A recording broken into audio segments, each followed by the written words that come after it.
नमस्कार, UP live देख रहे हैं आप और मैं हूं आपके साथ साक्षी सक्सेना। यूपी लाइव में आज सबसे पहले बात होगी बीजेपी के 97वें स्थापना दिवस को लेकर। तो देंगे जानकारी सीएम योगी के ग्रैंड जनपद गोरखपुर के 2 दिवसीय दौरे को लेकर। तो वहीं बताएंगे लखनऊ में यूपी के वित्त मंत्री सुरेश खन्ना की प्रेस कॉन्फ्रेंस, उन्होंने क्या कहा। दिखाएंगे आपको कि कानपुर के रैकेट में किस आरोपी का वीडियो आया सामने। इसी के साथ ही देंगे जानकारी उत्तर प्रदेश की हर छोटी बड़ी खबर की। लेकिन सबसे पहले खबर बीजेपी के 97वें स्थापना दिवस को लेकर।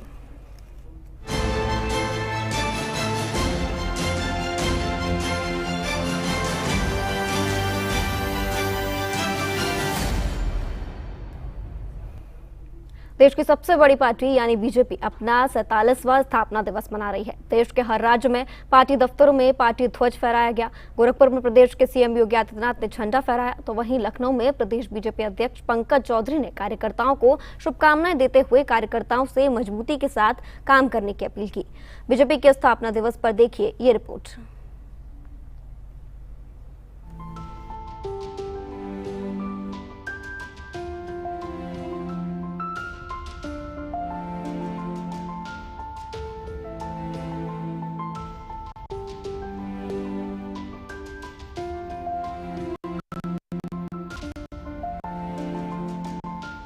देश भर में बीजेपी का 47वां स्थापना दिवस मनाया जा रहा है।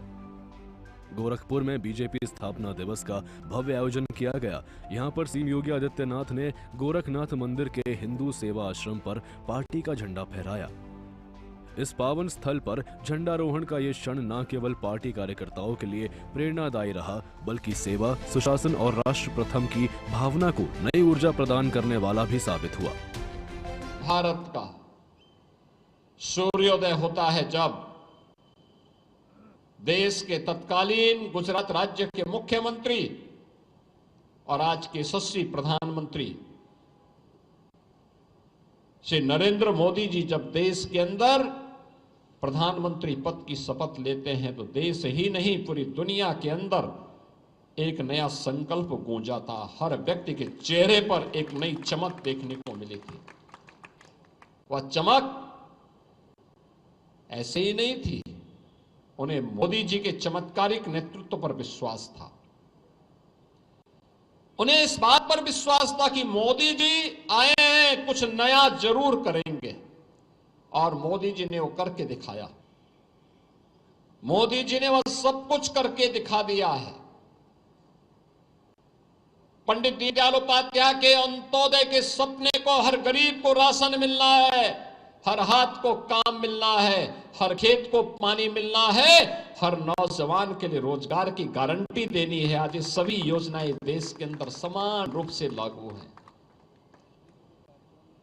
कोई सोचता था एक गरीब के घर में शौचालय बनेगा, एक गरीब को फ्री में आवास की सुविधा का लाभ मिलेगा, कोई सोचता था एक गरीब गृहिणी को फ्री में रसोई गैस का कनेक्शन मिल पाएगा, कोई सोचता था कि गरीब के घर में भी दुधिया लाइट वाला एलईडी बल्ब चमकेगा, कोई सोचता था कि देश के 80 करोड़ लोगों को फ्री में राशन की सुविधा का लाभ मिलेगा, और कोई सोचता था कि देश के अंदर 50 करोड़ लोगों को आयुष्मान भारत में 5 लाख रुपए का प्रतिवर्ष स्वास्थ्य की सुविधा प्राप्त होगी। पंडित दीनदयाल उपाध्याय के सपने को साकार किया श्री नरेंद्र मोदी जी ने। यह कार्य हम सब ने अपनी आंखों के सामने देखा है। इस अवसर पर गोरखपुर सांसद रवि किशन, बीजेपी प्रदेश उपाध्यक्ष एवं विधान परिषद सदस्य डॉक्टर धर्मेंद्र सिंह, ब्रजेश सिंह छोटू समेत बड़ी संख्या में पार्टी कार्यकर्ता मौजूद रहे। मुख्यमंत्री योगी आदित्यनाथ ने झंडा फहराने के बाद पार्टी पदाधिकारियों और कार्यकर्ताओं के साथ झंडे के समक्ष सेल्फी ली। इस दौरान माहौल उत्साह से भरा हुआ था। उन्होंने सभी को स्थापना दिवस की हार्दिक बधाई और शुभकामनाएं दी। कोई सोचता था कि 14 के पहले जिस देश में लाखों किसान आत्महत्या कर रहे थे, वह किसान आज खुशहाल होकर के भारत की प्रगति में अपना योगदान देगा। आज हम सब इसको हकीकत में होते हुए देख रहे हैं। Infrastructure, world class infrastructure. कोई सोचता था कि एम्स का निर्माण होगा? कांग्रेस नेतृत्व की सरकारों के भ्रष्टाचार का प्रतीक बन चुका गोरखपुर का फर्टिलाइजर कारखाना कभी फिर से चलेगा। लेकिन आज मोदी जी के नेतृत्व में फिर से चल गया है। कोई सोचता था कि पिपराइच की चीनी मिल चलेगी, आज चल रही है। ये 4 लेन 6 लेन की सड़कें, हर जनपद में एक medical college, engineering college, IIT, IIM, NIT, ये सभी कुछ जो कुछ भी मिल रहा है, जो कुछ भी दिख रहे हैं, ये पंडित दीनदयाल उपाध्याय के सपनों को साकार करने जैसा है। और वो सपना साकार हुआ है क्योंकि देश के अंदर भारतीय जनसंघ और भारतीय जनता पार्टी के मूल्यों, उनके सिद्धांतों से रसा बसा एक कार्यकर्ता भारत के प्रधानमंत्री के रूप में अपने दायित्वों का निर्वहन ईमानदारी पूर्वक कर रहा है। इसी तरह से दूसरी ओर लखनऊ में पार्टी प्रदेश मुख्यालय पर सुबह एक भव्य ध्वजारोहण समारोह आयोजित किया गया, जिसमें प्रदेश अध्यक्ष पंकज चौधरी और प्रदेश महामंत्री धर्मपाल सिंह ने पार्टी का झंडा फहराया। प्रदेश अध्यक्ष पंकज चौधरी ने पार्टी कार्यकर्ताओं को संबोधित करते हुए कहा कि बीजेपी आज विश्व की सबसे बड़ी राजनीतिक पार्टी बन चुकी है, जिसका आधार सेवा और राष्ट्रभक्ति है। उन्होंने सभी कार्यकर्ताओं से अपील करते हुए कहा कि ये बूथ स्तर पर जाकर पार्टी की उपलब्धियों और विचारधारा को आम जनता तक पहुंचाए। भारतीय जनता पार्टी 1980 में स्थापना हुआ, 47 साल बीत गया और मुझे वो दिन भी याद है जब भारतीय जनता पार्टी की 2 सीट हुआ था। और आज हमारे कार्यकर्ताओं और हमारे नेताओं के मार्गदर्शन में हम 3 बार लगातार दिल्ली में सरकार बनाए और आज लगभग 18 प्रदेशों में NDA की सरकार है। हम सबके लिए आज का दिन बहुत ही महत्वपूर्ण है। आज हम सब कार्यकर्ता मिलकर के पार्टी को और आगे कैसे बढ़ाया जाए। इसके साथ ही योगी आदित्यनाथ ने कार्यकर्ताओं से अपील की कि वे अपने घरों और कार्यालयों पर बीजेपी का झंडा फहराएं और सेल्फी लेकर बीजेपी फॉर विकसित भारत हैशटैग के साथ साझा करें। उन्होंने कहा कि ये छोटा सा कार्य उन सभी पूर्वजों और कार्यकर्ताओं के बलिदान का सम्मान होगा, जिन्होंने पार्टी को विश्व की सबसे बड़ी राजनीतिक शक्ति बनाने में योगदान दिया। ब्यूरो रिपोर्ट, सूर्य समाचार।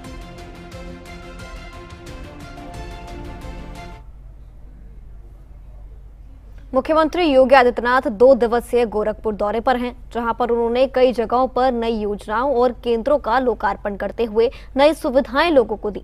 सोमवार को गोरखपुर में कई जगहों पर लोकार्पण कार्यक्रम आयोजित किए गए, जिसमें अलग अलग जगहों को नई विकास की सौगातें दी गई। किस जगह को मिली कौन सी सौगात, देखिए इस रिपोर्ट में।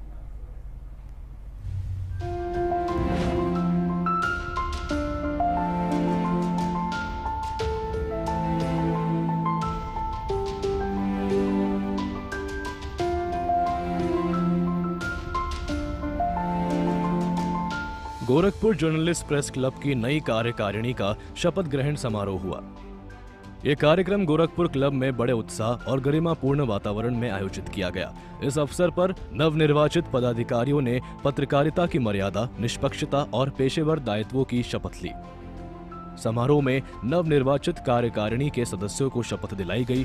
चुनाव में भारी मतदान के बाद चुनी गई नई टीम अब अगले 2 वर्षों तक प्रेस क्लब की जिम्मेदारी संभालेगी। इसमें नवनिर्वाचित अध्यक्ष ओंकार द्विवेदी है, महामंत्री पंकज श्रीवास्तव, उपाध्यक्ष धनेश कुमार, कोषाध्यक्ष दुर्गेश यादव, संयुक्त मंत्री महेंद्र गौड़, तो वही संजय कुमार को पुस्तकालय मंत्री की जिम्मेदारी सौंपी गई है। शपथ ग्रहण के बाद सभा को संबोधित करते हुए मुख्यमंत्री योगी आदित्यनाथ ने निर्वाचित सदस्यों को बधाई दी। मुख्यमंत्री ने पत्रकारों को लोकतंत्र का चौथा स्तंभ बताते हुए समाज की समस्याओं को सरकार तक पहुंचाने और सरकार की जन कल्याणकारी योजनाओं को जनता तक ले जाने के लिए प्रोत्साहित किया। याद करिए, जब मई 1826 में कोलकाता से उदंत मार्तंड श्री जुगल किशोर शुक्ल जी ने जब प्रारंभ किया होगा, उस समय देश गुलाम था। पत्रकारिता के पीछे भी देश की आजादी को हिंदी क्षेत्र के लोगों को और तेज करने के लिए, आगे बढ़ाने के लिए एक स्वर प्रदान करने के उद्देश्य से उन्होंने यह कार्य प्रारंभ किया था। यानी भाव भी क्या है कि मेरा देश स्वाधीन होना चाहिए, और उसका सशक्त माध्यम बना था हिंदी पत्रकारिता। 1826 में कोलकाता से उदंत मार्तंड के माध्यम से, और इसलिए 200 वर्ष की शानदार यात्रा के लिए आप सबको मैं हृदय से बधाई देता हूं। ये पत्रकारिता के, हिंदी पत्रकारिता के 200 वर्ष मई में पूरे होने जा रहे हैं, और उस दिन से आप सबकी तैयारी गोरखपुर जर्नलिस्ट क्लब की नई कार्यकारिणी के दिन से अत्यंत महत्वपूर्ण हो जाता है कि हम 200 वर्षों की शानदार यात्रा को बिना रुके, बिना थके, बिना डिगे और मजबूती के साथ, बिना किसी सहारा के, आज भी पत्रकारिता जिस मजबूती के साथ आगे बढ़ा रही है वह शानदार है, अभिनंदनीय है। हमें याद रखना होगा कि जब भी हम एक सामान्य व्यक्ति के स्वर के साथ अपना स्वर मिलाते हैं और सही तथ्यों को उसके सामने रखते हैं तो जन विश्वास का प्रतीक बनता है, और जो भी जन विश्वास का प्रतीक बनेगा, दुनिया की कोई ताकत उसको उसके मार्ग से विचलित नहीं कर सकती है, उसके मार्ग में बाधा नहीं बन सकती है। और पत्रकारिता ने भी उन कठिन मार्गों का अनुसरण करते हुए सदैव अपने लक्ष्यों को प्राप्त किया है। प्रेस क्लब के बाद एक और कार्यक्रम का आयोजन दिग्विजयनाथ स्नातकोत्तर महाविद्यालय किया गया, जहां पर कंप्यूटर प्रयोगशाला का उद्घाटन कार्यक्रम हुआ और सीएम योगी ने बतौर मुख्य अतिथि कार्यक्रम में शिरकत की। उद्घाटन समारोह को संबोधित करते हुए मुख्यमंत्री ने कहा कि वर्तमान समय में तकनीक से दूर रहकर समग्र विकास संभव नहीं है। उन्होंने जोर दिया कि नई दिशा नीति के अनुरूप यह लैब विद्यार्थियों को नवाचार और स्वरोजगार के लिए तैयार करेगी। ये जरूरी नहीं कि व्यक्ति हर एक फील्ड में पारंगत हो, और राजनीति के क्षेत्र में भी उनकी जितनी पकड़ थी, जिस विषय के वे प्रोफेसर थे उस विषय पर भी उनकी उतनी ही पकड़ थी। और शिक्षा की बारीकियों के बारे में जानना, मुझे याद है गोरखपुर में एक लंबे समय तक सांसद के रूप में कार्य करते हुए मुझे यहां पे एक अवसर मिला, और अगर कोई कुछ विद्यालय ऐसे थे जो 2, 3, 4, 5 ऐसे विद्यालय हुआ करते थे गोरखपुर सिटी में, गोरखपुर महानगर के अंदर, जिनके बारे में एडमिशन करने के लिए हमारे पास सिफारिश आती थी, तो उनमें से HP चिल्ड्रन एकेडमी में एडमिशन हो सके तेज प्रताप शाही को आप एक बार बोल दीजिए, बस इसके लिए लोग मेरे पास आते थे। मैं कहता था भाई, मैं बहाना करता था, अरे देखो कांग्रेसी है, काहे हमारी बात सुनेंगे। कहा रे साहब, वह केवल मंदिर की बात सुनेंगे, बाकी किसी की बात नहीं सुनेंगे, ये हम भी जानते हैं। यह मैं अक्सर इस बात को बोलता था, लेकिन एक लंबी लाइन, प्रवेश का समय जैसे प्रारंभ होता था और हमारे पास प्रवेश करवाने के लिए सिफारिशों का तांता प्रारंभ होता था, और उसमें HP चिल्ड्रन में होना है। शिक्षा की गुणवत्ता क्या होनी है, अच्छे लोगों को कैसे पकड़ के रखना है, कैसे हमें स्वस्थ प्रतिस्पर्धा का भाग बनना है। मैंने उनको देखा, कभी किसी की वह निंदा नहीं करते थे, कभी नहीं, किसी के खिलाफ नहीं बोलते थे। लोग उनके खिलाफ बोलते थे, लेकिन वो किसी के खिलाफ नहीं बोलते थे। अपना कार्य पे मतलब और परिणाम देना, जहां लगा दो रिजल्ट देंगे, पूरी प्रतिबद्धता के साथ, पूरी ईमानदारी के साथ वे कार्य करते थे, लगे रहते थे और रिजल्ट देते थे।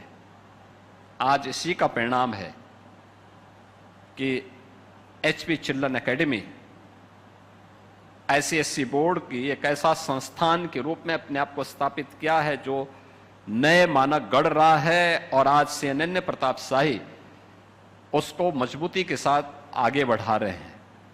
अपने पिता की इस विरासत को आगे बढ़ाने का काम उन्होंने मजबूती के साथ किया है।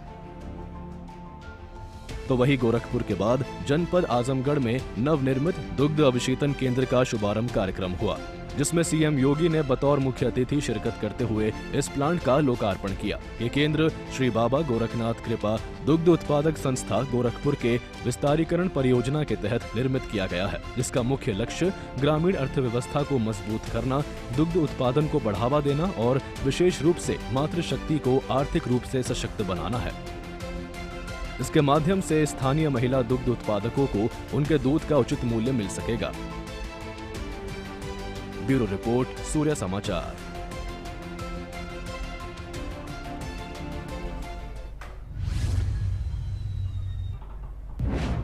अगली खबर लखनऊ से है, जहां यूपी के वित्त मंत्री सुरेश कुमार खन्ना की प्रेस कॉन्फ्रेंस हुई, जहां उन्होंने प्रदेश की आर्थिक उन्नति का जिक्र किया। इसी के साथ लखनऊ के विभिन्न वार्डों का औचक निरीक्षण कर लापरवाही बरतने वाले अधिकारियों पर सख्त निर्देश दिए हैं। आपको बता दें, लखनऊ में यूपी के वित्त मंत्री सुरेश कुमार खन्ना की प्रेस कॉन्फ्रेंस हुई, जहां प्रदेश की आर्थिक उन्नति का उन्होंने जिक्र किया। लखनऊ के विभिन्न वार्डों का औचक निरीक्षण कर लापरवाही बरतने वाले अधिकारियों पर सख्ती के निर्देश दिए। इसी के साथ उन्होंने कहा कि औद्योगिक निवेश और रोजगार सृजन में व्यापक सुधार हुआ है। यूपी के वित्त मंत्री सुरेश कुमार खन्ना की ये प्रेस कॉन्फ्रेंस हुई, जहां प्रदेश की आर्थिक उन्नति का उन्होंने जिक्र किया और लखनऊ के विभिन्न वार्डों का औचक निरीक्षण कर लापरवाही बरतने वाले अधिकारियों पर सख्ती के निर्देश दिए। 25-26 समाप्त हो गया, 26-27 वर्ष शुरू हो गया।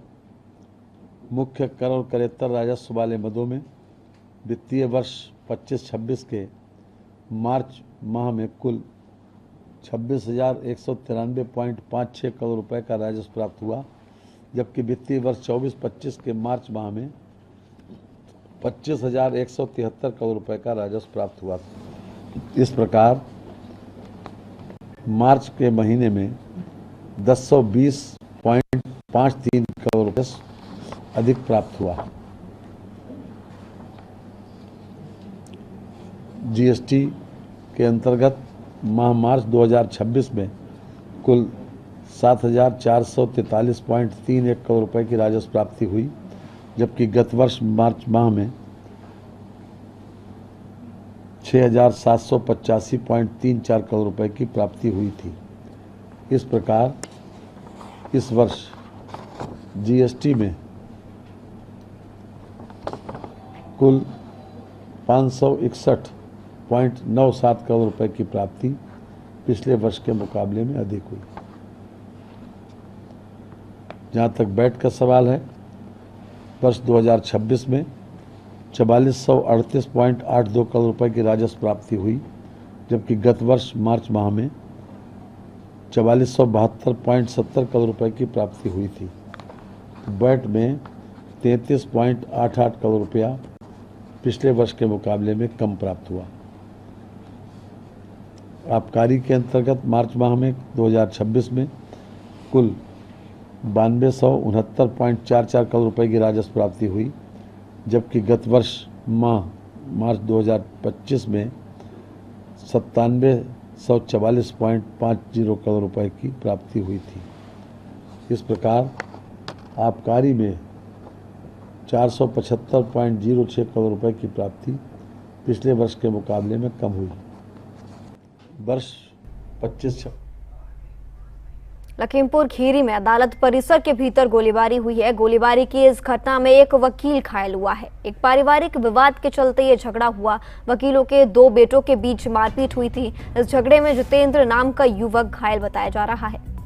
आपको बता दें, लखीमपुर खीरी की अदालत परिसर के भीतर ये गोलीबारी हुई। गोलीबारी की इस घटना में एक वकील घायल हुआ। एक पारिवारिक विवाद के चलते ये झगड़ा हुआ था। वकीलों के दो बेटों के बीच ये मारपीट हुई थी।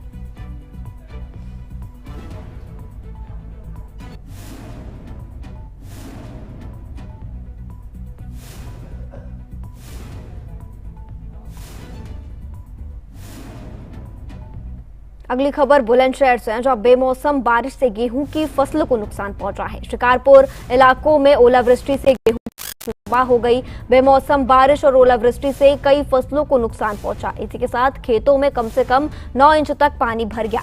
पानी भरने से पकी हुई फसलों को भी भारी नुकसान पहुंचा है। आपको बता दें, बुलंदशहर में बेमौसम बारिश से गेहूं की फसलों को नुकसान पहुंचा। शिकारपुर इलाकों में भी ओलावृष्टि से गेहूं की फसलें तबाह हुई हैं। बेमौसम बारिश और ओलावृष्टि से कई फसलों को ये नुकसान पहुंचा है। इसी के साथ ही खेतों में कम से कम 9 इंच तक पानी भर गया। पानी भरने से पकी हुई फसलों को भी भारी नुकसान पहुंचा है। सरकार से यही मांग करते हैं कि थोड़ा बहुत दिए कुछ मिलेगा हमें। बहुत ज्यादा नुकसान है। पूरी फसल नष्ट? हाँ, पूरी। क्या कंडीशन है फिलहाल आपके खेतों की? कंडीशन पूरा पानी भरा हुआ है जी, ओलों का, बारिश का, आज का बेमौसम की बारिश है ये। कोई मौसम नहीं था, ये बेमौसम बारिश आई है। पूरी पकी हुई फसल देखो, ये निकलने वाली थी, आज पूरी भ्रष्ट हो चुकी है। क्या मांग करते हैं आप? जी सरकार से यही मांग है, इसका कुछ हमें मुआवजा दे।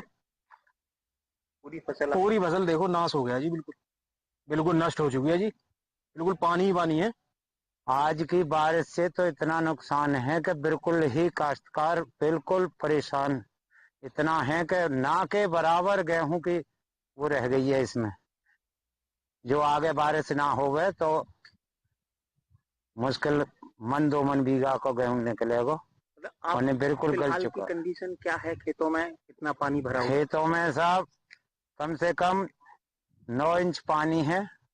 पूरी फसल बर्बाद हो चुकी है। क्या मांग करते हैं आप? हम तो ये मांग कर रहे हैं कि सरकार, हमारी उत्तर प्रदेश सरकार जो भी हमारी मदद कर सके।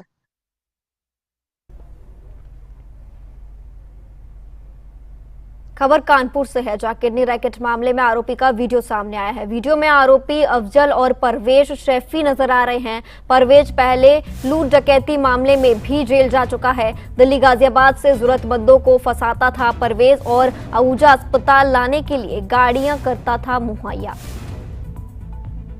आपको बता दें, कानपुर में किडनी रैकेट मामले में आरोपी का वीडियो सामने आया है। वीडियो में आरोपी अफजल और परवेज नजर आ रहे हैं। इसी के साथ ही परवेज पहले लूट डकैती मामले में भी जेल जा चुका है और दिल्ली गाजियाबाद से जरूरतमंदों को परवेज फंसाता था।